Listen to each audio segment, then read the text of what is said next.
Hace 2 semanas, mi hijo se mudó a su nueva casa. Decidí llevarles un regalo de inauguración. Pero justo cuando llegué a la puerta, su vecina salió corriendo y gritó: «¡No entre, tengo que decirle algo!». 5 minutos después, la policía llegó.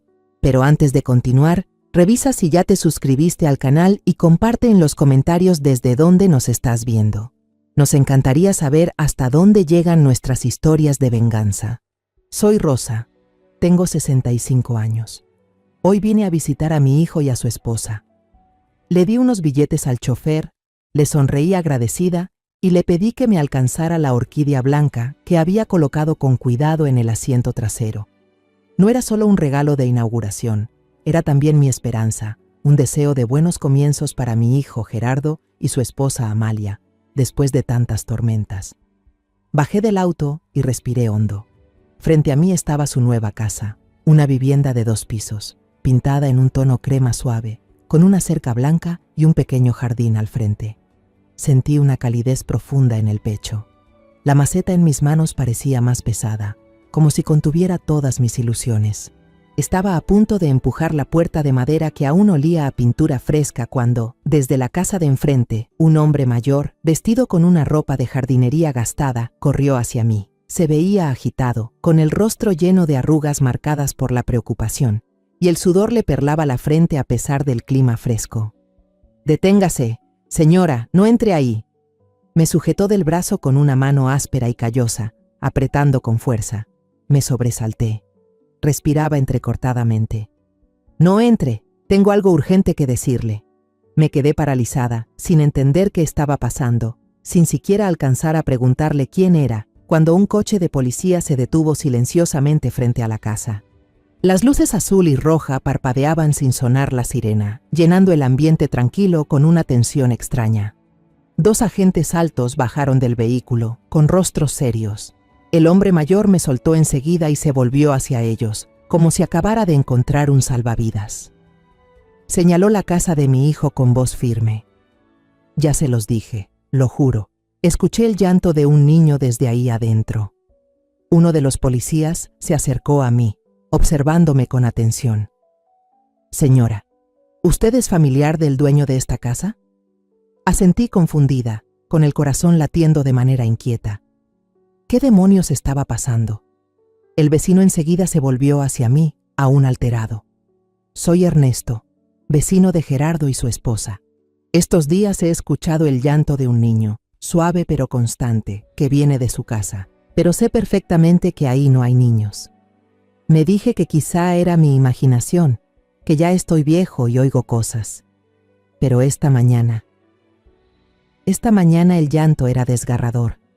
No pude ignorarlo más. Fui a tocar el timbre, golpeé la puerta varias veces, pero nadie respondió.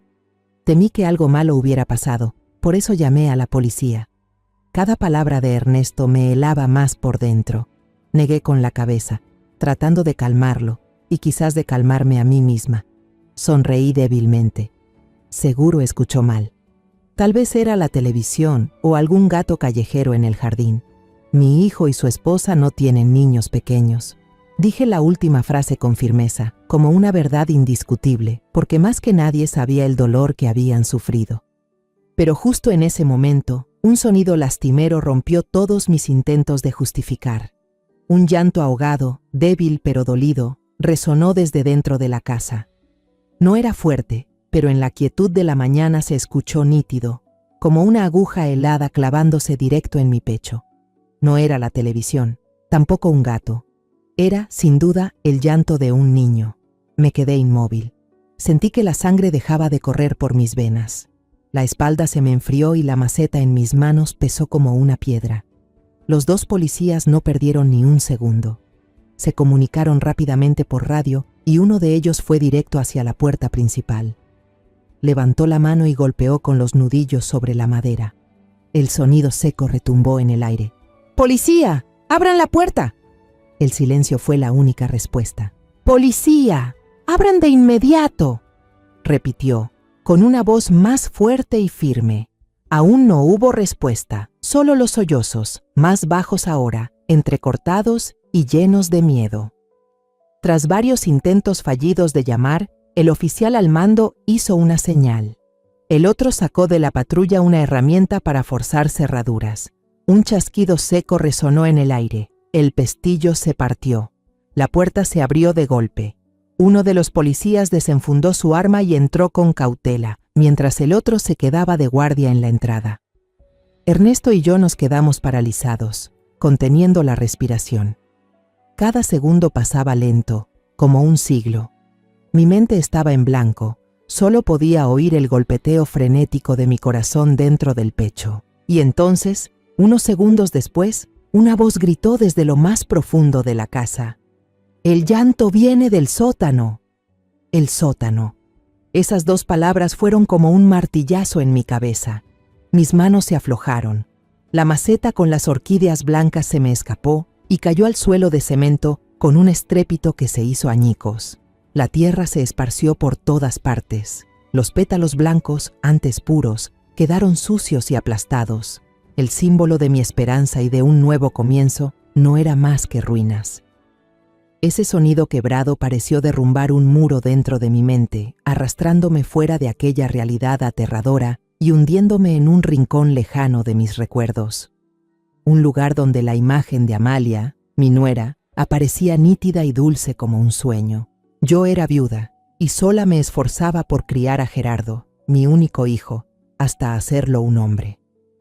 Mi vida transcurría así, callada y un poco solitaria, hasta el día en que él me la presentó.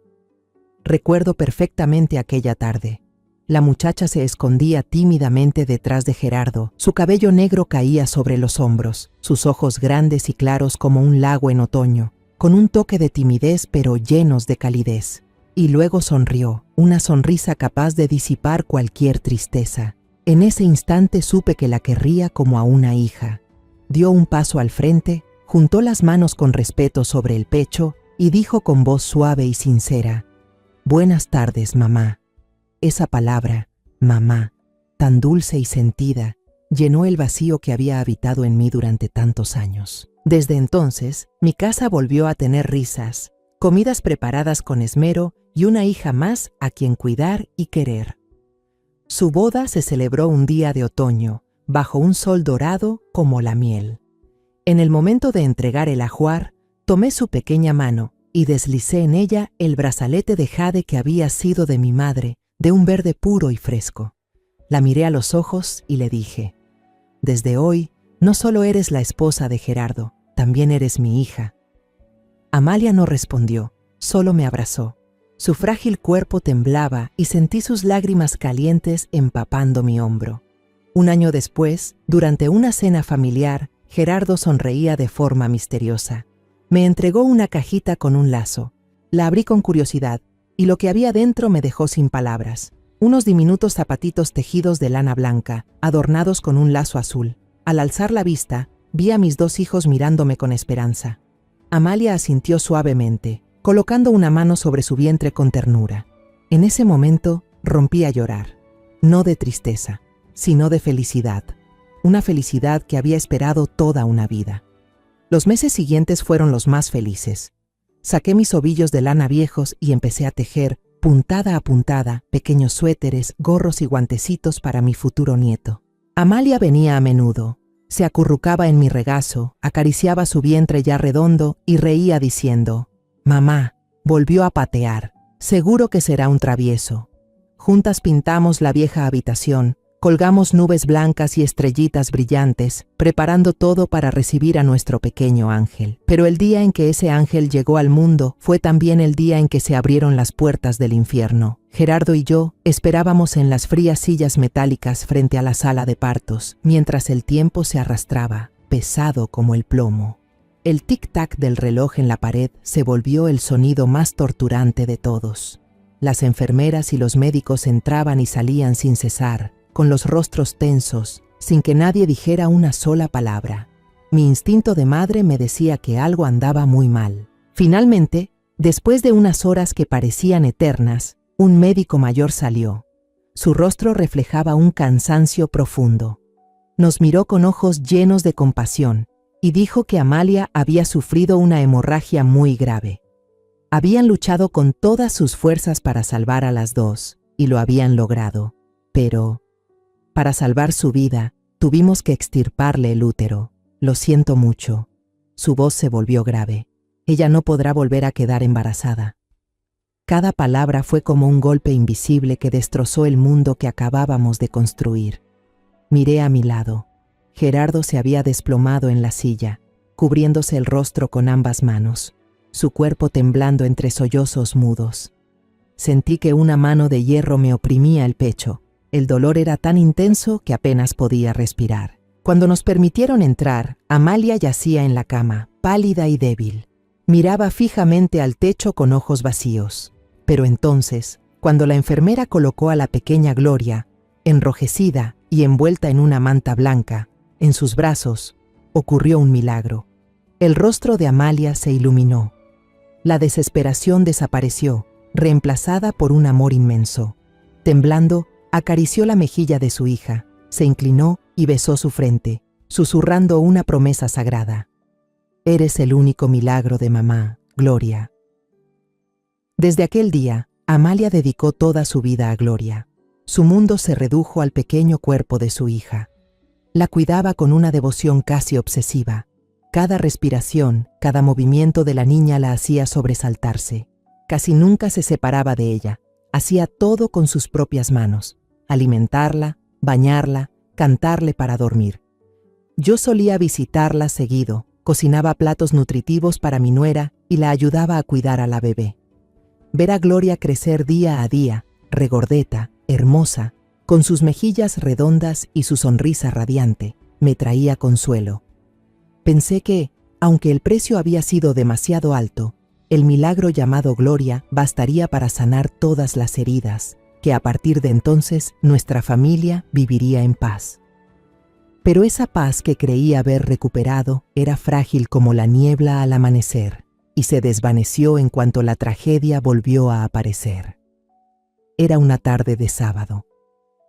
Yo estaba en la cocina amasando pan cuando sonó el teléfono. Al ver el nombre de Gerardo, sonreí, pensando en bromear con él y preguntarle si quería venir por un pedazo. Pero el sonido al otro lado de la línea hizo que mi mundo se derrumbara. No era su voz habitual, sino un sollozo entrecortado, desesperado. «Mamá, mamá», me llamó, con la voz rota. «Gloria, la niña». Solo esas palabras bastaron para que el suelo se moviera bajo mis pies. No pregunté nada más, solo tomé mi abrigo y salí corriendo. Durante todo el camino al hospital, en mi cabeza solo resonaban los sollozos de mi hijo. Los encontré en la sala de espera, afuera de urgencias. Gerardo estaba encorvado, con la cara entre las manos, los hombros temblando sin cesar.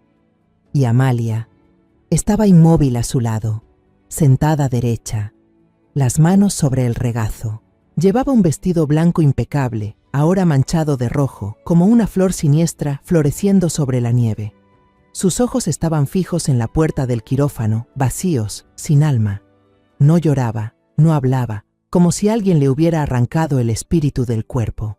Gerardo levantó la cabeza, sus ojos hinchados y rojos me miraban llenos de culpa. Entre sollozos, con palabras entrecortadas, empezó a contarme. Cuando la familia estaba paseando por el parque, Gloria vio un camión de helados colorido al otro lado de la calle y gritó emocionada que quería uno. En el instante en que Amalia se dio la vuelta para buscar la cartera, solo un breve instante, como un parpadeo, la pequeña mano de Gloria se soltó de la de su madre.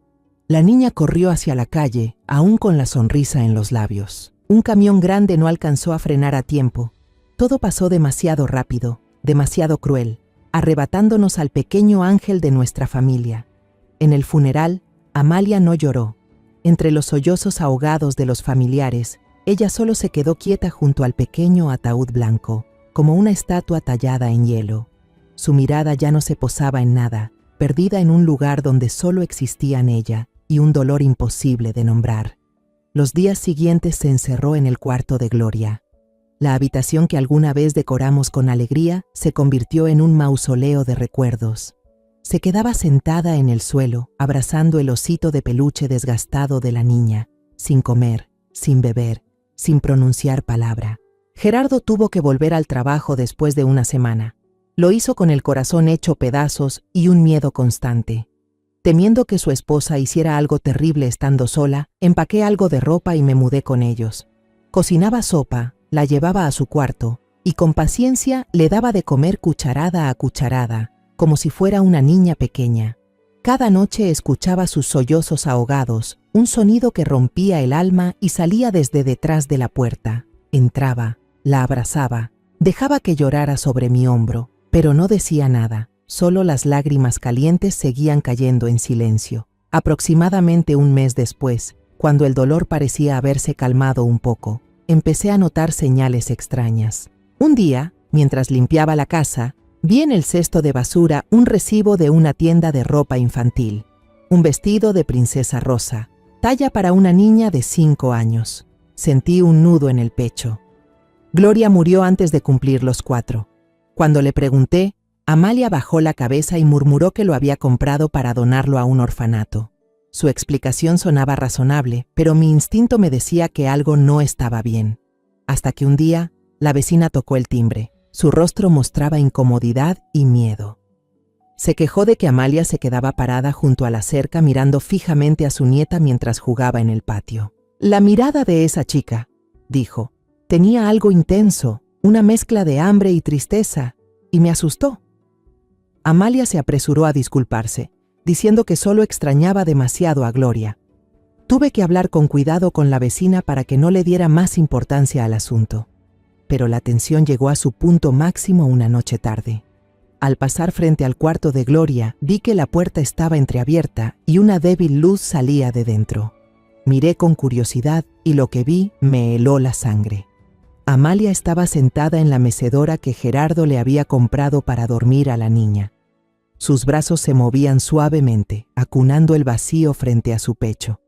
Y sus labios estaba cantando.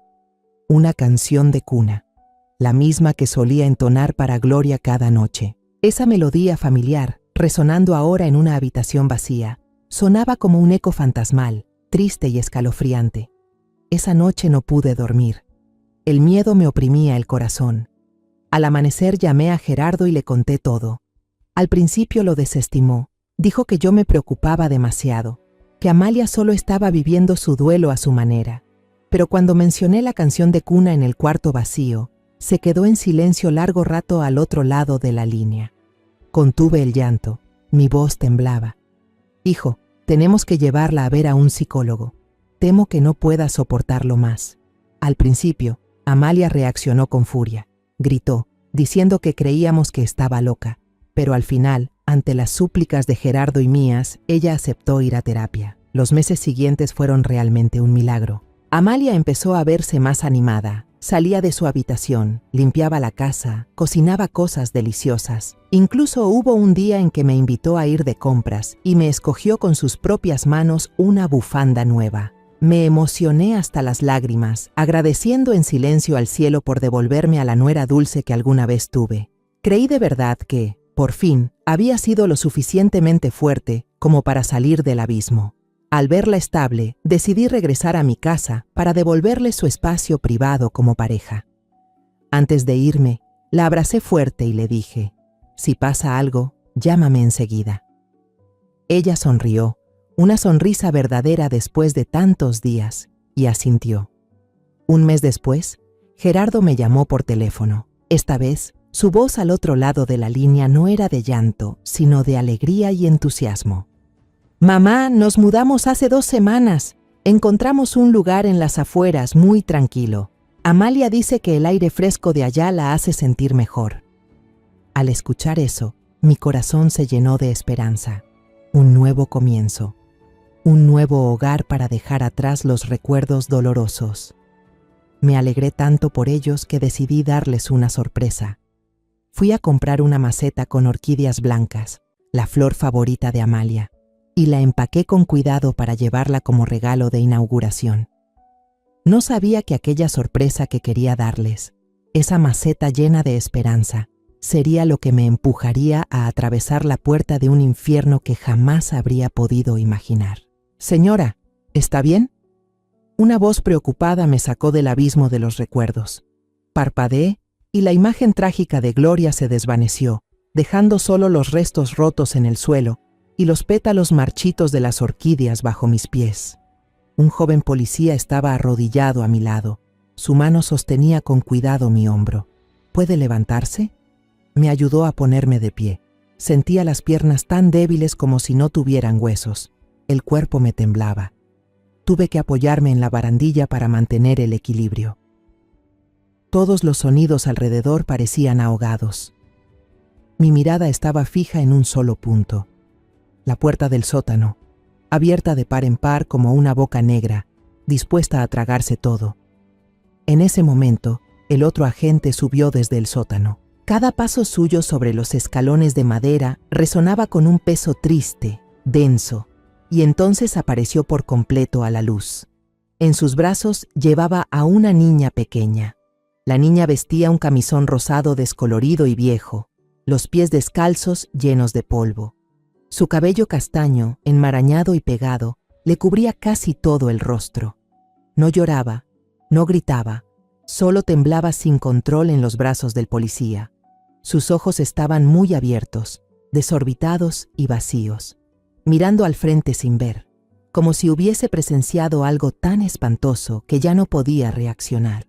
En una mano apretaba un conejo de peluche desgastado, con una oreja rota, como si fuera el único salvavidas que le quedaba en el mundo. Una agente recién llegada se acercó rápidamente y cubrió el frágil cuerpecito de la niña con una manta ligera. Ella se volvió hacia mí, su voz intentando mantener la calma profesional, aunque pude notar el temblor detrás de las palabras. «Señora, ¿reconoce a esta niña?» Me quedé mirando el rostro sucio de la pequeña. Sus ojos grandes, la frente ancha, la barbilla menuda. Busqué alguna facción familiar, una chispa de esperanza que diera una explicación lógica a todo aquello. Pero no, ese rostro me era completamente desconocido.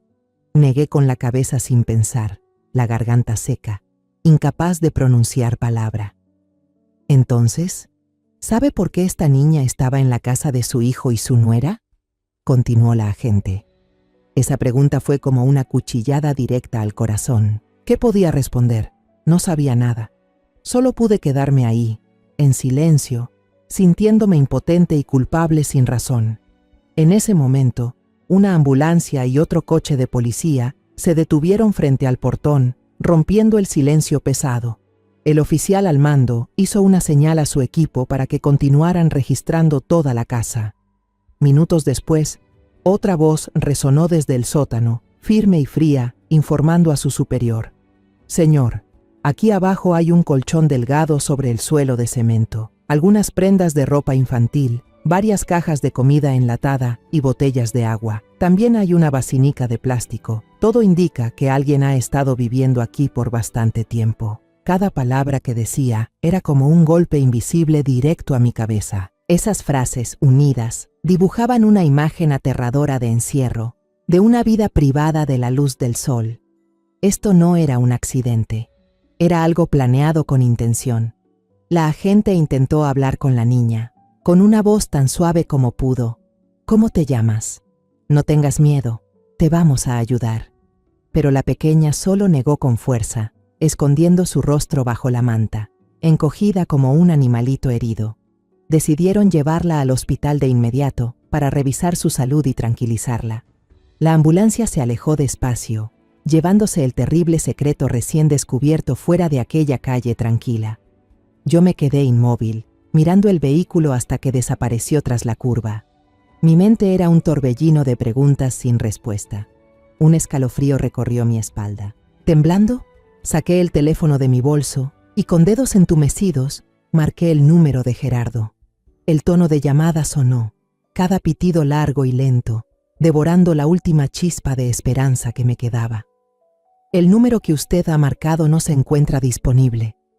La voz fría del buzón cortó cualquier intento. Mi corazón se hundió. Quizá estaba en una reunión, me dije, tratando de tranquilizarme, mientras marcaba el número de Amalia. Sonó una vez, 2 veces, 3. El timbre seguía insistente, prolongado y desesperado, perforando el silencio de la tarde. Contuve el aliento, rezando para que contestara, para que me diera una explicación, aunque fuera absurda. Pero tras varios tonos, el teléfono se apagó. Nadie respondió. El silencio desde ambos lados de la línea se volvió insoportable, y una sensación de terror me fue envolviendo el pecho, apretando mi corazón con fuerza.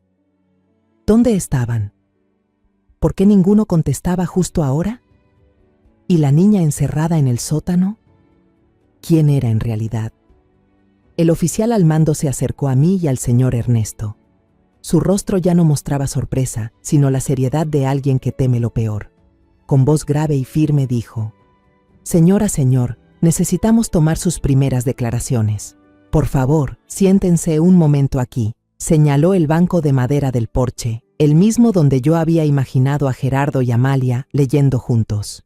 Caminé tambaleándome y me dejé caer en el asiento. Sentía como si toda mi energía se hubiera drenado, dejándome vacía. El señor Ernesto se sentó a mi lado, con sus manos ásperas de jardinero entrelazadas sobre las rodillas. El banco crujía levemente, con un sonido triste y melancólico. Un joven policía sacó una libreta y un bolígrafo. Se sentó frente a nosotros y comenzó a interrogar al señor Ernesto primero. ¿Podría contarnos con detalle lo que ha visto y escuchado estos últimos días, señor? El hombre carraspeó, su mirada perdida en la puerta abierta de la casa, como si intentara unir piezas de un rompecabezas extraño. Todo comenzó hace poco más de una semana, justo después de que el matrimonio de Gerardo se mudó. Cada noche, joven, sin falta. A eso de las 10, cuando todo el vecindario ya estaba en silencio, yo escuchaba un canto de cuna suave que venía de esa casa de al lado. ¿Un canto de cuna?, repitió el policía mientras escribía sin parar. Sí, una canción de cuna muy familiar. Sentí que el corazón se me detenía un instante. Él continuó. Era una voz de mujer, muy baja, apenas un susurro, pero como las noches aquí son tan tranquilas, se oía clarito. La melodía se repetía una y otra vez. Pero lo extraño era que, a veces, entre la canción, se escuchaba el llanto ahogado de un niño. Un llanto contenido que enseguida era acallado, como si alguien tuviera miedo de que lo oyeran desde afuera. Se me hizo un nudo en la garganta. La canción de cuna conocida. El llanto silenciado. En mi mente empezó a sonar la melodía que Amalia le cantaba a Gloria incontables veces. Una melodía tierna, llena de amor, que ahora, en boca de don Ernesto, se había convertido en un sonido siniestro y perturbador. Hace unos días, siguió él, sacándome de mis pensamientos, vi al joven Gerardo llegar a casa. Cuando salió al jardín a regar las macetas nuevas, me acerqué a saludarlo. Le pregunté directo: ¿tienen visita? ¿Un niño quizá? Él sonrió, una sonrisa cansada, pero sin darle importancia. Me dijo: claro que no, don. Seguro oyó mal la tele de algún vecino. Nosotros no tenemos hijos. Lo dijo tan convencido que preferí callar. Pensé que tal vez ya estoy viejo y oigo cosas que no son. Al oír eso, me invadió una mezcla de tristeza y desilusión. Gerardo, mi hijo, había sido advertido, pero lo desestimó. Estaba tan absorto en su trabajo, en sus propios problemas, que no se dio cuenta del torbellino que se gestaba dentro de su propio hogar. Pero esta mañana ya no hubo lugar para dudas. La voz de don Ernesto se volvió firme, sus ojos reflejaban determinación. Estaba podando mis rosales cuando escuché un grito desgarrador. Era la voz de un niño, clara y desesperada. Gritó: «¡Ayuda! ¡Ayuda!». Solo 2 palabras, y enseguida se hizo silencio, como si alguien le hubiera tapado la boca. Fue en ese momento que supe que no podía seguir esperando. El joven policía levantó la mirada de su cuaderno. Antes de eso, además del canto y el llanto, ¿notó algo más extraño? Don Ernesto asintió, pensativo. Sí, la semana pasada también se escuchó un grito, pero era de adulto, la voz de Amalia. Un grito agudo, lleno de miedo. Me preocupé. Pensé que discutían o que había un ladrón, así que pedí a un agente que patrulla por aquí que se acercara a revisar. Contuve la respiración. Ella misma abrió la puerta, contó él. Parecía tranquila, incluso sonrió y dijo: «Ay, perdón por asustarlo, don. Vi una cucaracha enorme y me puse a gritar». Lo dijo muy natural, pero hubo algo raro. Se quedó parada justo en el umbral, solo entreabrió la puerta sin dejar que nadie viera el interior. Como no había señales de problema, el agente se fue. El testimonio de don Ernesto terminó. Recordé que Amalia siempre había tenido pavor a los insectos. Su explicación sonaba perfecta. Pero ahora, en este contexto, esa perfección era lo más inquietante. Era una mentira cuidadosamente planeada. Don Ernesto me miró. Sus ojos ya no mostraban susto, sino lástima, comprensión y una convicción inamovible. Habló en voz baja, pero lo suficiente para que el policía y yo lo oyéramos. «Yo sé que algo muy raro pasa en esa casa, señora. El presentimiento de un viejo nunca se equivoca». El oficial al mando le agradeció con cortesía y le permitió retirarse. Él asintió. Me lanzó una mirada llena de compasión y cruzó la calle lentamente, con paso pesado. La pequeña calle volvió a sumirse en un silencio aterrador. Solo quedábamos yo, algunos policías que seguían registrando el lugar y una verdad horrible que aún se escondía detrás de un velo de misterio. Me senté sola en el columpio. Se balanceaba suavemente con el viento, emitiendo un crujido triste y lastimero, como el suspiro de la propia casa. Cada detalle del relato del señor Ernesto se clavaba en mi mente como fragmentos de vidrio, afilados y dolorosos. La canción de cuna, el llanto acallado, la mentira sobre la cucaracha y el grito desesperado pidiendo ayuda. Todo se mezclaba en un torbellino caótico que destrozaba cualquier fe, cualquier esperanza que había intentado mantener. Creí que Amalia lo había superado, pero quizás nunca logró escapar realmente del fantasma del pasado. Solo nos estaba arrastrando más profundo hacia él. En ese momento, el joven policía que había acompañado a la niña hasta la ambulancia regresó.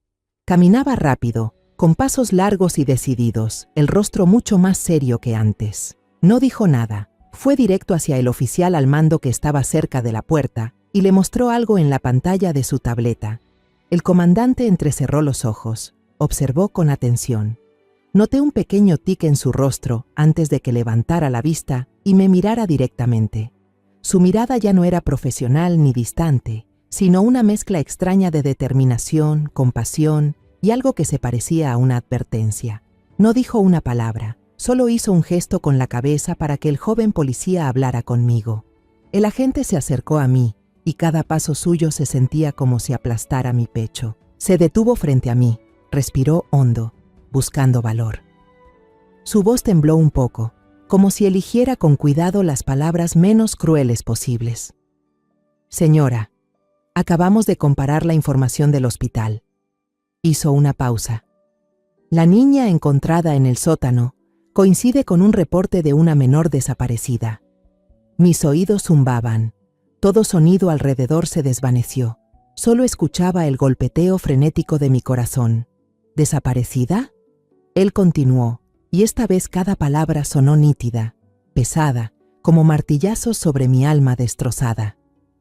La niña se llama Elisa Rojas. Tiene 5 años.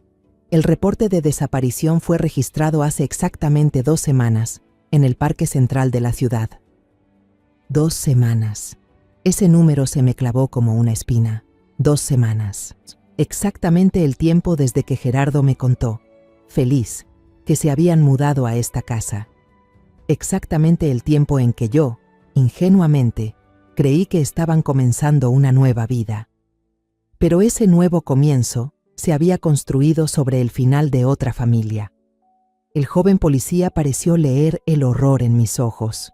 Preguntó con cautela, intentando mantener la objetividad en su voz. «Señora, ¿es cierto que su hijo y su nuera se mudaron aquí alrededor de esa fecha?» No pude responder. Sentía la garganta cerrada, como si alguien me la apretara.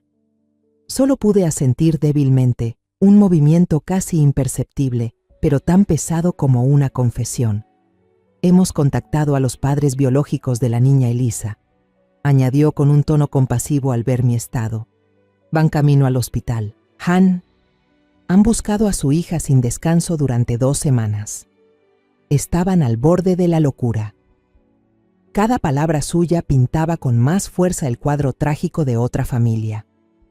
Una familia que no conocía, pero cuyo destino ahora estaba entrelazado con el mío por un hilo de culpa y horror. Tras un silencio sepulcral, la voz del joven policía se volvió firme, solemne, cargada con todo el peso de la ley. Señora, con las pruebas encontradas en la escena y las declaraciones de los testigos, tenemos suficientes motivos para emitir una orden de arresto contra la señora Amalia Vega por el delito de secuestro de menores. Su hijo, el señor Gerardo Torres, también será citado a declarar en calidad de persona involucrada, posiblemente como cómplice. Esa frase cayó como un rayo, rasgando el cielo ya gris que pesaba sobre mi cabeza. Arrestar a Amalia, investigar a Gerardo, cómplice. Esas palabras eran como dagas envenenadas clavándose en mi corazón. Mis piernas se aflojaron. Ya no pude mantenerme sentada en la mecedora. Todo mi cuerpo se desplomó, cayendo sobre los escalones fríos de piedra. El mundo a mi alrededor comenzó a girar, a tambalearse. Amalia, mi nuera dulce y amable, la muchacha que tanto quise, una secuestradora.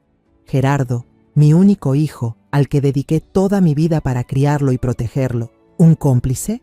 Number. No podía ser. Un no mudo gritaba dentro de mi mente. Tenía que haber un error terrible, una coincidencia cruel. Mi nuera solo era una madre desesperada. No podía haber hecho algo tan monstruoso. Mi hijo solo era un esposo distraído, no un criminal. Pero el llanto débil de una niña era real. El cuarto secreto bajo el sótano era real. El testimonio del señor Ernesto era real. Y la pequeña Elisa Rojas desaparecida también era real. Ya no sabía en qué creer. El atardecer comenzaba a caer, tiñendo todo el barrio de un tono naranja triste y apagado. Seguía sentada en los escalones helados, encogida dentro de mi abrigo fino. Y entonces, en medio de ese silencio aterrador, se escuchó un motor familiar. Un sedán plateado dobló lentamente por la esquina. Sus faros dibujaron una franja de luz sobre la cerca blanca. Era el coche de Amalia. Mi corazón empezó a latir con fuerza, tan fuerte que podía oírlo retumbar en mis oídos. Quise levantarme, correr, hacer algo, pero mis piernas parecían clavadas al suelo. Solo pude quedarme ahí, inmóvil, mirando cómo el auto se detenía junto al costado de la casa. La puerta se abrió. Amalia bajó. Parecía completamente normal. Llevaba el cabello recogido, un suéter color crema y unos jeans. En los labios aún tenía una sonrisa cansada después de un día fuera. Se estiró y luego abrió la cajuela, sacando 2 bolsas grandes. Una llena de víveres del supermercado. Pude ver los tallos de cebolla y unos tomates asomando. La otra provenía de una tienda de juguetes infantiles. El logo de una jirafa sonriente impreso en la bolsa me apretó el corazón. Acababa de comprar comida para la cena y un nuevo regalo. Justo cuando giró para dirigirse a la puerta, 2 policías salieron de las sombras del porche y le bloquearon el paso. «¿Señora Amalia Vega?»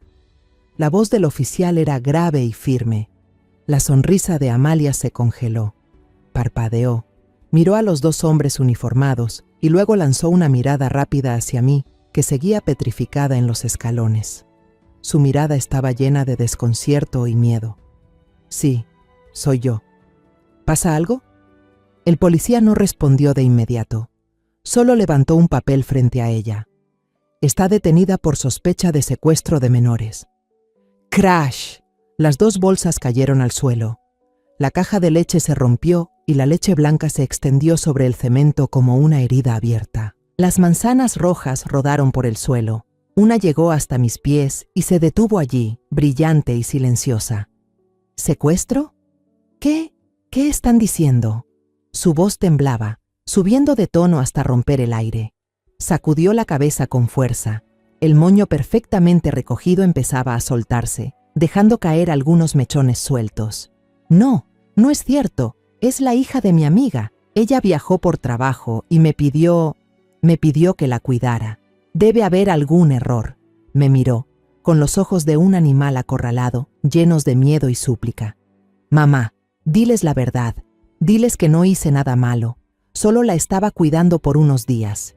Mi amiga regresa pronto. Se me rompió el corazón. Una parte de mí gritaba que debía creerle, que debía levantarme y decirles que todo era un malentendido horrible. Pero la parte más fría y racional sabía que todo era una mentira desesperada. El oficial al mando negó con la cabeza. Su voz fue dura y tajante, sin dejarle un hilo de esperanza. La señora Rojas y su esposo denunciaron la desaparición de su hija, Elisa, hace 2 semanas. Ellos nunca viajaron por trabajo y, según los registros, ni siquiera la conocen. No hay forma de que le hayan pedido a usted que la cuidara. Toda esperanza, por mínima que fuera, se desmoronó dentro de mí. Me quedé inmóvil, sin poder pronunciar palabra. Solo pude mirar a mi nuera. Su rostro estaba pálido, los labios temblaban, pero ya no salía sonido alguno de ellos. En ese momento, el teléfono dentro de mi abrigo empezó a vibrar con fuerza. En el silencio absoluto de la habitación, el zumbido sonó ensordecedor. Temblando, lo saqué del bolsillo. En la pantalla aparecía el nombre Gerardo. Como si me aferrara a un salvavidas, respondí con voz temblorosa. «Mamá, perdón, la reunión se alargó más de lo esperado. Te llamé varias veces pero no me contestaste. ¿Querías decirme algo? ¿Todo bien en la casa nueva?» Su voz sonaba alegre, despreocupada, sin imaginar la tragedia que se desarrollaba en lo que él llamaba su nuevo hogar. Esa inocencia fue como una puñalada en el pecho. Respiré hondo, tragando el nudo en la garganta, intentando que mi voz no se rompiera. «Gerardo, vuelve a casa ahora mismo. Hay un problema muy serio». Hice una pausa, reuniendo toda la fuerza que me quedaba. «Amalia, la policía se la ha llevado». Del otro lado, solo hubo un silencio mortal, tan largo que por un momento pensé que la llamada se había cortado. Finalmente, escuché su voz, aturdida, llena de miedo e incredulidad. «¿Qué? ¿Qué dijiste? ¿Se la llevaron? ¿Por qué? Yo voy para allá. Mamá, por favor, mantén la calma». La llamada se cortó. Frente a mí, le colocaron las esposas a Amalia. El sonido del metal chocando fue tan duro y definitivo como una sentencia. Ya no se resistía, ya no gritaba. Solo se quedó allí, llorando en silencio, con las lágrimas resbalando por sus mejillas pálidas. Cuando los 2 agentes la subieron al coche patrulla, se giró a mirarme por última vez. En sus ojos no había rencor, solo un vacío total, una desesperación sin fondo, como si su mundo entero se hubiera derrumbado frente a mí. El coche arrancó, llevándose a mi nuera, su terrible secreto y todo lo que alguna vez creí verdadero, desapareciendo poco a poco en la oscuridad de la noche. 2 horas después, Gerardo y yo estábamos en la comisaría. El lugar era frío y desolado, carente de toda calidez humana. La luz blanca de los tubos fluorescentes caía sobre las paredes color marfil, haciendo que todo se viera aún más triste y sin vida. En el aire flotaba el olor a papeles viejos y desinfectante, una mezcla de orden y tragedia. Gerardo y yo nos sentamos en los duros asientos de plástico frente a la sala de interrogatorios, esperando en silencio. Había llegado corriendo tras mi llamada, aún con la corbata puesta. Su traje caro ahora estaba arrugado y fuera de lugar. Su rostro pálido por el shock y el miedo. No podía quedarse quieto. Caminaba de un lado a otro por el pasillo estrecho, como un animal enjaulado, despeinándose una y otra vez el cabello que siempre llevaba perfectamente arreglado. Cada paso que daba resonaba con fuerza en el suelo de baldosas, cargado de toda su impotencia y desesperación. Pasó un buen rato hasta que, cuando la espera ya había drenado lo poco que quedaba de mis fuerzas, la puerta de la sala de interrogatorios se abrió. El oficial al mando salió, nos miró y dijo: «La señora Vega ha aceptado declarar. Quiere la presencia de su familia. Pasen, por favor». Gerardo prácticamente se lanzó hacia el interior. Dentro, Amalia estaba sentada en una silla de metal, frente a una mujer policía de rostro amable. Ya no tenía las manos esposadas, pero se veía tan pequeña y frágil, perdida en aquella habitación amplia y vacía. Llevaba la misma ropa con la que había vuelto a casa, ese suéter color crema que ahora parecía fuera de lugar. Gerardo corrió hacia su esposa, intentando tomarle la mano, pero otro policía lo detuvo con suavidad. Por favor, manténgase tranquilo. La mujer policía le habló a Amalia con voz suave, como si se dirigiera a una niña perdida. ¿Podría contarnos por qué la pequeña Elisa estaba en su casa? Amalia levantó lentamente la cabeza. Sus ojos estaban rojos e hinchados de tanto llorar, pero ya no mostraban la desesperación enloquecida de antes. En su lugar había una calma extraña, un silencio aterrador, como la superficie quieta de un lago. No miró a la policía, me miró directamente a mí y con voz temblorosa pero clara, cada palabra se me clavó en el corazón. Esa niña es Gloria. La habitación entera se sumió en un silencio absoluto. Solo escuchaba un zumbido en mis oídos.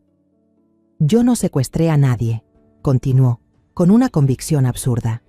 Solo traje a mi hija de vuelta a casa. La vi sola en el parque. Estaba perdida. Seguramente tenía miedo porque yo no llegaba a recogerla. Esas palabras, tan ingenuas y tan locas, derrumbaron por completo el mundo de Gerardo. Mi hijo quedó paralizado. Luego inclinó la cabeza sobre la mesa, los hombros temblando en un llanto silencioso y desgarrador. Sentí un dolor punzante en el pecho, como si algo me atravesara. Ella no estaba mintiendo. En su mundo, en su mente destrozada por el dolor, eso era la verdad. Amalia realmente se había perdido dentro de su propio sufrimiento. Después, una psicóloga fue invitada a hablar con nosotros en otra sala, mientras Amalia era llevada lejos.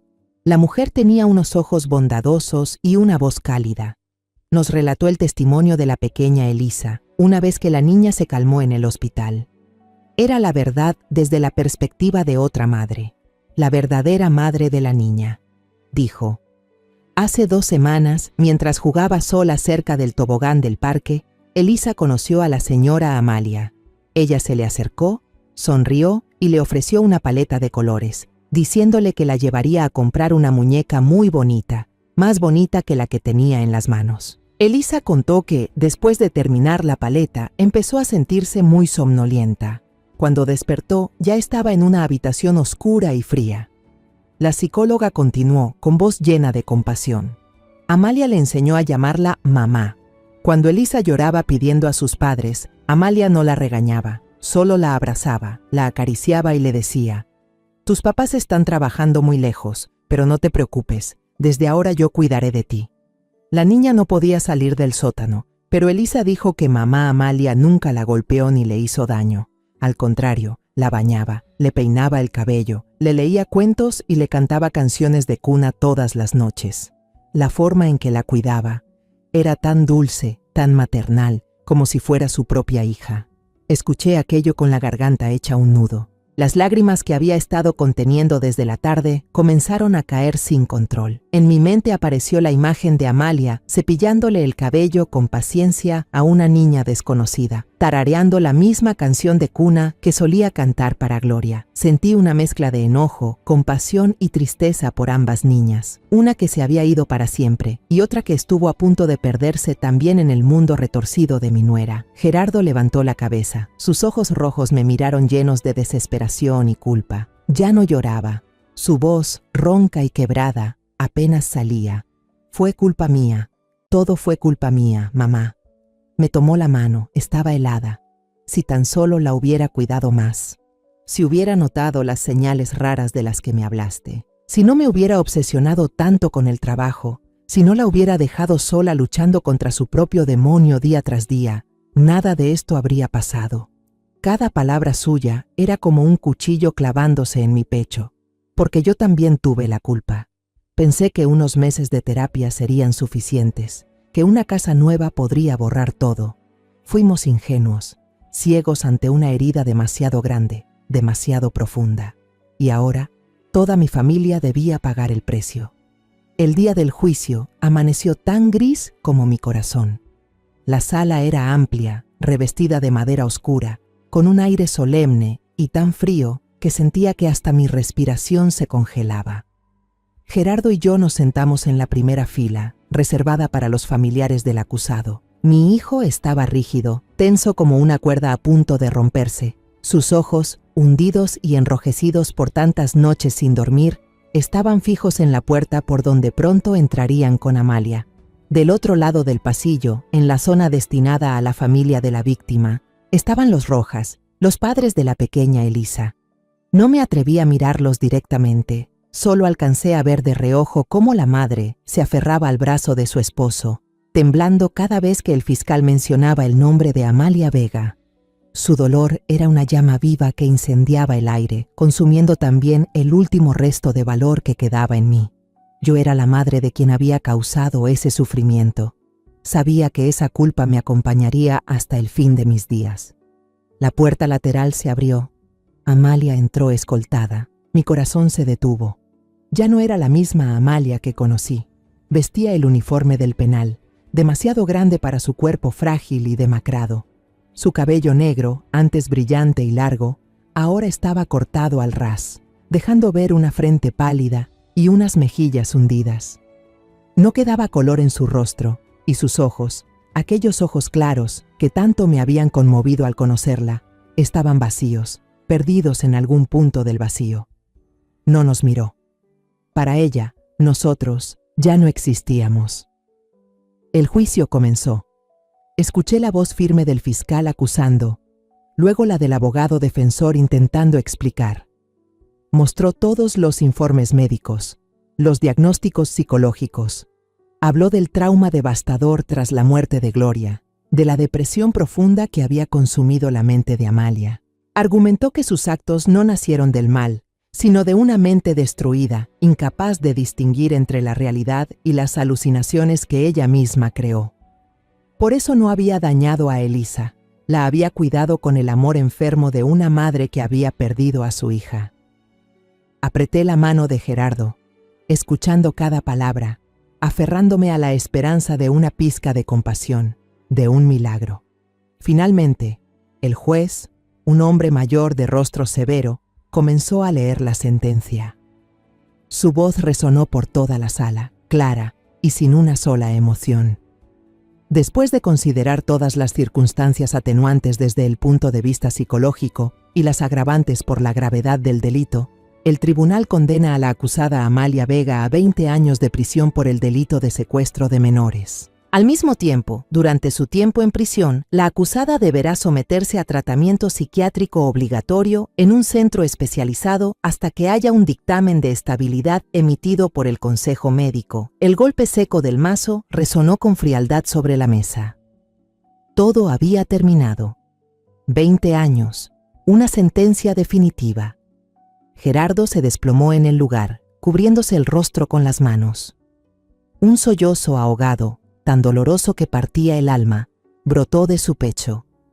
Cuando los dos policías escoltaban a Amalia y pasaban junto a nuestro banco, él se levantó de golpe y gritó, con la voz quebrada por las lágrimas: «Amalia, perdóname, perdóname, Amalia, no estuve contigo cuando más me necesitabas». Amalia, que hasta ese momento había caminado como una máquina sin alma, se detuvo por un segundo, solo un segundo.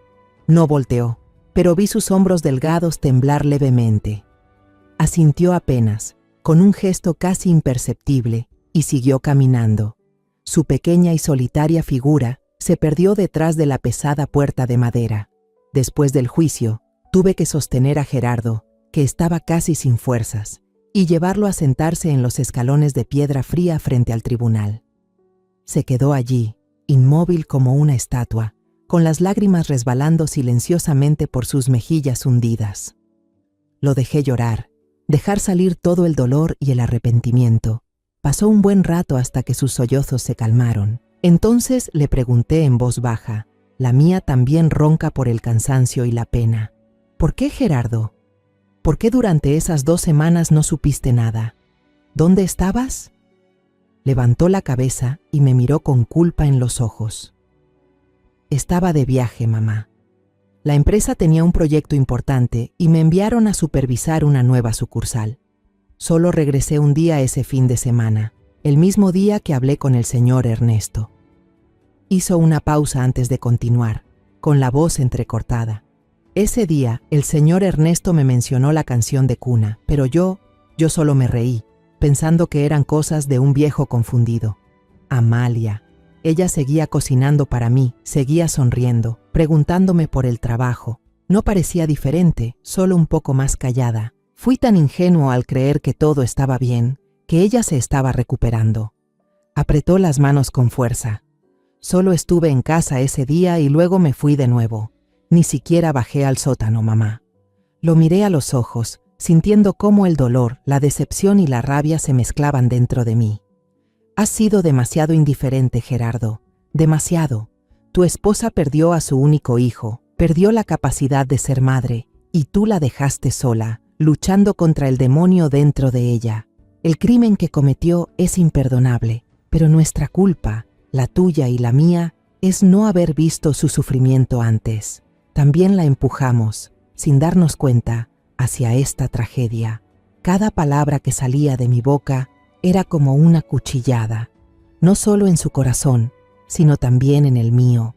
Gerardo no respondió, solo guardó silencio mientras las lágrimas volvían a caer. Luego tomó mi mano. Su mano estaba helada como el mármol. De ahora en adelante, no dejaré que te sientas sola como Amalia, te lo prometo. Meses después, las últimas hojas del otoño cayeron, dando paso a los primeros vientos fríos del invierno.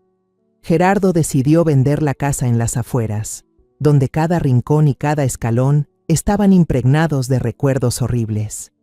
No quiso conservar nada que pudiera recordarle aquella pesadilla. Empacó unas pocas pertenencias y se mudó conmigo a la vieja casa familiar donde había crecido. Mi pequeña casa, después de tantos años de soledad, volvió a llenarse de calidez y de vida.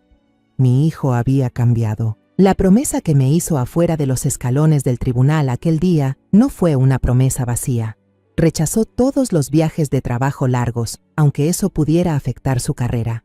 A las 5 en punto de la tarde, volvía a escuchar el sonido de las llaves en la puerta, y Gerardo entraba, con una sonrisa algo forzada pero sincera. Un día lo vi enredado en la cocina, usando mi delantal y sosteniendo mi viejo cuaderno de recetas. Estaba intentando preparar una sopa de pescado agria, el plato que Amalia solía amar. El resultado fue una sopa terriblemente salada, pero al ver su torpeza y la mirada llena de esfuerzo en sus ojos, sentí un nudo en la garganta. Empezamos a cenar juntos cada día, en la vieja mesa que mi esposo nos había dejado. Hablábamos de cosas sin importancia, su trabajo, mis vecinas, el clima. Por primera vez en muchos años, después de vivir en la soledad de una madre viuda, sentí que ya no estaba sola. Nosotros, madre e hijo, estábamos aprendiendo a sanar juntos. Un domingo, el raro sol del invierno se colaba por la ventana. Me levanté temprano, preparé una olla de sopa de pollo y horneé algunos pastelitos. Los empaqué con cuidado en una canasta de mimbre y le dije a Gerardo que quería visitar a Amalia. Él estaba leyendo el periódico, se detuvo al oírme. En sus ojos apareció una tristeza profunda. Asintió. Cuídese, mamá, mándele mis saludos. Hizo una pausa y continuó con voz ronca. Y dígale, que lo siento, no tengo el valor de mirarla a la cara. El centro de rehabilitación estaba en una zona rural tranquila, lejos del ruido de la ciudad. Había un jardín grande, lleno de flores y árboles. Amalia se veía mucho mejor de lo que imaginaba. Su piel tenía algo más de color. Su cabello, que antes estaba corto, ahora le había crecido y lo llevaba recogido con una pinza. Nos sentamos en un banco bajo una enredadera de bugambilias moradas. Le di la canasta. Ella la abrió y al ver el recipiente de sopa de pollo todavía tibia, una sonrisa débil pero real apareció en sus labios resecos. El de mamá siempre es el más rico. Nos quedamos en silencio un buen rato, escuchando solo el murmullo del viento entre las hojas. No sabía por dónde empezar, y tal vez ella tampoco. De pronto habló, con una voz tan suave y frágil que temí que se desvaneciera con el aire. Mamá, últimamente ya no escucho el llanto de Gloria en mis sueños. Miraba al vacío, con unos ojos claros pero perdidos. Tal vez la niña ya me perdonó. Extendí la mano y tomé la suya, delgada y helada, apretándola con ternura. El amor de madre dentro de mí se encendió, más fuerte que cualquier enojo o decepción. Gloria nunca estuvo enojada contigo, Amalia, le dije suavemente. Ella solo quiere que su mamá siga viviendo, que esté en paz. Quiere que te ames a ti misma, como tú la amaste a ella. Al oír eso, sus ojos se llenaron de lágrimas. Una gota cayó sobre el dorso de su mano, luego otra y otra más. Ya no pudo contenerse. Apoyó la cabeza en mi hombro y lloró desconsoladamente, como una niña perdida que por fin encuentra a su madre. La abracé, acariciando su espalda temblorosa. Así nos quedamos, madre e hija, llorando juntas, lágrimas de dolor, de arrepentimiento y finalmente, de liberación. Esa tarde, de regreso a casa, le pedí al chofer que me llevara al cementerio de la ciudad. Coloqué un ramo de crisantemos blancos sobre la pequeña tumba de Gloria y encendí una vela. La llama titilaba, bailando en el viento de la tarde, cálida y viva. Me arrodillé junto a la fría lápida, acaricié el nombre grabado de mi nieta y susurré, como si ella estuviera ahí conmigo. Mi querida Gloria, tu mamá ha aprendido a perdonarse a sí misma, y tu papá también ha aprendido a cuidar de su familia, en lugar de perderse en el trabajo. Todo estará bien. Desde allá arriba, sigue cuidando de tu madre y de tu papá, por favor. La abuela siempre rezará por ti. La luz dorada del atardecer cubría todo el cementerio como miel, disipando el frío y la tristeza. Una brisa suave pasó, haciendo que las hojas de los árboles se movieran con un leve susurro, y entre ese sonido me pareció escuchar la risa clara de un niño. Por primera vez desde la tragedia, sentí una paz extraña en el corazón. De todo lo que he vivido, entendí que hay heridas que no se ven, pero son más profundas que cualquier cicatriz en la piel. La pérdida puede hacer que uno se pierda a sí mismo, y el dolor, si no se comparte, se convierte en un demonio que devora el alma. No pude salvar a mi nuera del abismo de su tragedia, pero aprendí a perdonar. No para olvidar, sino para liberarme a mí misma y a quienes amo. Porque al final, la justicia no solo está en el veredicto de un tribunal, sino en la forma en que enfrentamos la verdad, en cómo aceptamos, sanamos y seguimos adelante, aunque el corazón se haya roto alguna vez. La historia que acabas de escuchar ha cambiado nombres y lugares para proteger la identidad de los involucrados. No contamos esto para juzgar, sino con la esperanza de que alguien escuche y se detenga a reflexionar. ¿Cuántas madres están sufriendo en silencio dentro de su propio hogar? Me pregunto sinceramente, si tú estuvieras en mi lugar, ¿qué harías? ¿Elegirías el silencio para mantener la paz o te atreverías a enfrentarlo todo para recuperar tu voz? Quiero saber tu opinión, porque cada historia puede ser una vela que ilumine el camino de otros. Dios siempre bendice, y estoy segura de que el valor nos llevará a días mejores. Ahora, en la pantalla final, dejaré 2 de las historias más queridas del canal. Estoy segura de que te sorprenderán. Gracias por quedarte conmigo hasta este momento.